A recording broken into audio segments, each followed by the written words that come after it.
How to group items in Canva. So for example, you have this canvas here, right? So let's say I want to add two pictures here. So let's say I want to add this one and this one.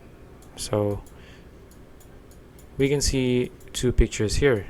So let's add another one, third one, and let's add a text. Okay, example text. Okay, so for example, I want to group these two here. So what you want to do is just click on this one, or just highlight both of them, and just you can see there's a group option here. Just click on it, and now they're grouped.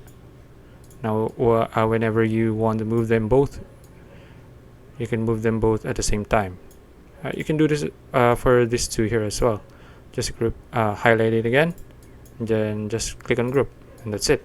If you want to group all of them, just highlight all of them and just click on group, and that's it. If you found this video useful, please like and subscribe for more videos like this. See you in the next one.